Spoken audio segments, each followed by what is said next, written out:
Bonsoir à tous, alors je vous retrouve aujourd'hui donc non pas pour un petit tuto mais pour un espèce de petit cours, on va dire un petit cours rapide sur la différence entre le vinyle, donc le vinyle autocollant et le thermocollant, donc le flex. Donc je vais vous expliquer un peu tout ça pour aider surtout les débutantes qui reçoivent leur machine et qui ne savent pas du tout quoi utiliser, sur quel support et tout ça. Donc on va commencer par le flex ou thermocollant ou iron on du nom de chez Cricut, ou encore HTV pour Hot Transfer Vinyle, donc c'est du vinyle à transfert à chaud, donc thermocollant. Donc je vais vous montrer du flex que j'ai trouvé chez Action, donc Aeronol Glitter. Donc il est franchement, pour moi je trouve qu'il est très très bien, pas cher, hein. Les feuilles sont à 69-70 centimes je crois. Donc voilà, quand vous avez ces Actions, ça ressemble à ça. Et je vais voir comment c'est fait du coup. Donc le flex, il se présente comme ça en fait. C'est une espèce de matière plastifiée, protégée par toujours par une pellicule en plastique, comme vous voyez là. Alors, le flex, vous pouvez le coller sur tout ce qui supporte la chaleur. Donc le tissu, le bois, qu'est-ce qu'il y a d'autre? Il y a plein de choses, hein. C'est des toiles de peinture. Plein de choses, tant que ça supporte la chaleur et que ça va pas fondre. Donc à savoir du coup, quand on va faire la découpe de notre thermocollant avec la machine, il faut pas oublier avant la découpe de mettre en mode miroir, parce qu'en fait quand on va faire la découpe de notre flex, on va retourner la feuille à l'envers. Donc il faut toujours que la partie plastifiée, donc la partie qui protège le flex, soit contre notre tapis. Donc là j'ai mon tapis, bon, il est un peu sale et plus trop collant à force de l'utiliser. Il faut toujours le mettre, vous voyez, la partie brillante face tapis et la partie mate vers vous. Donc, en fait ça va permettre à la machine, donc à la lame, de découper votre flex, et selon les réglages de pas découper du coup la feuille qui est derrière, celle qui permettra en fait qui facilitera la pose du thermocollant sur votre support. Donc voilà pour ça. Ah oui, je gardais le tapis. Donc comme vous pouvez voir, il existe plusieurs types de flex, hein. Il y a du flex à paillettes, du flex lisse, il y a aussi du floc, ce qu'on appelle, c'est du flex épais en fait, avec un effet velours.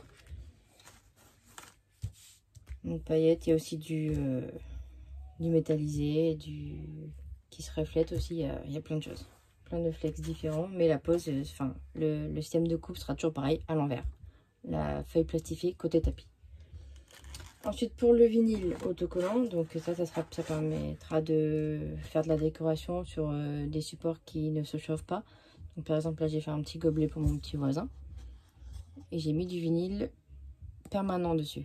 C'est du vinyle qui durera plus dans le temps et qui risque pas de s'enlever trop facilement.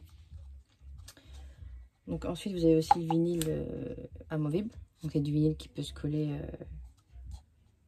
surtout en intérieur, sur des objets, des vases, des trucs comme ça. Il tiendra moins dans le temps. Et voilà, donc à savoir pour le vinyle, quand vous le découpez sur votre tapis, c'est à l'inverse du flex, vous ne le mettez pas en mode miroir, lui par contre vous le laissez dans le bon sens.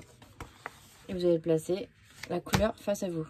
C'est un vinyle pardon, que j'avais trouvé sur Amazon, hein. J'avais trouvé des lots sympas, j'ai pas mal de feuilles. Vous faites votre découpe, ensuite vous échelonnez, donc ça veut dire vous enlevez tout ce qui ne vous servira pas. Et ensuite, comme vous devez faire avec n'importe quel vinyle autocollant, il y a des feuilles de transfert en général qui sont livrées avec. Donc je sais que Cricut, des fois dans certaines boîtes, les met à l'intérieur donc du rouleau. Il cache une petite feuille, vous verrez, hein, c'est une feuille à carreaux. Et c'est en fait du papier plastique transparent qui va nous permettre de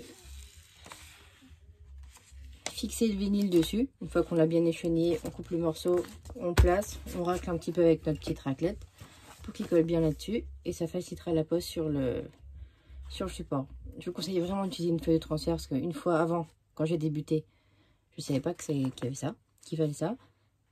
J'ai posé du vinyle lettre par lettre sur la porte de mon fils et j'ai grave galéré. Donc comme quoi l'erreur des débutantes, ça arrive à tout le monde. Donc voilà, là je fais plus l'erreur, maintenant c'est fini. Donc il faut bien utiliser ça pour faciliter la pose après sur le support. Donc comme j'ai fait ici. Hein. Donc voilà. Donc je crois que c'est tout bon pour la différence entre les deux.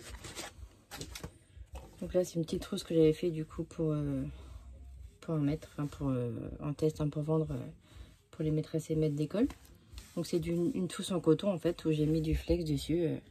Là vous allez le voir à l'envers, bon, c'est pas grave. Donc voilà. J'espère que ça vous aura bien éclairé sur la différence entre le flex et le vinyle autocollant. Donc à savoir que le flex c'est thermocollant et le vinyle c'est autocollant. Et voilà, ça évitera de faire quelques erreurs je pense. Puis voilà, donc là bientôt je vais vous faire un tuto sur la pose de flex sur du textile. Pour celles qui ne savent pas encore comment faire. Donc voilà, donc à bientôt.